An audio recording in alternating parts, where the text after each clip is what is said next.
Droga at airsoft gun ang isang Chinese na sinita dahil sa illegal parking sa Parañaque.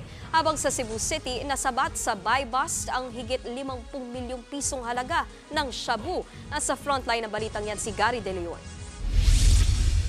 Timbog ang isang high-value target sa buy bust operation ng PIDEA at pulisya sa Cebu City kahapon. Nakuha mula sa suspect na si alias Jotek ang 7.5 kilos ng shabu. Nagkakahalaga mga ito ng 51 million pesos. Dalawa pang high-value na drug personality ang inaresto sa hiwalay na buy bust sa Santa Cruz, Laguna kahapon ng madaling araw.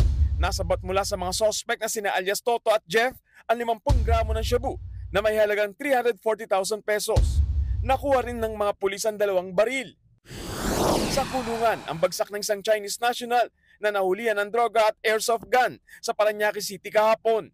Base sa investigasyon, sinita ng mga pulis ang Chinese na si alias Yuambo dahil iligal na nakaparada ang kanyang kotse. Nakipagtalo ang Chinese at wala ring naipakitang registration ng sasakyan at lisensya. Nakita ng mga pulis ang airsoft gun sa kotse pero wala ring papeles ang Chinese kaya agad siyang inaresto. Natagpuan din ang sachet ng shabu na may halagang higit 74,000 pesos at bloke ng marijuana na may halagang 120,000 pesos. Nagbabalita mula sa Frontline, Gary De Leon, News 5. Mga kapatid, Nikki de Guzman po, iba na ang may alam at may pakialam sa panahon ngayon. Para sa tuloy-tuloy na balitaan sa Frontline kahit weekend, mag-follow at mag-subscribe sa social media pages ng News 5.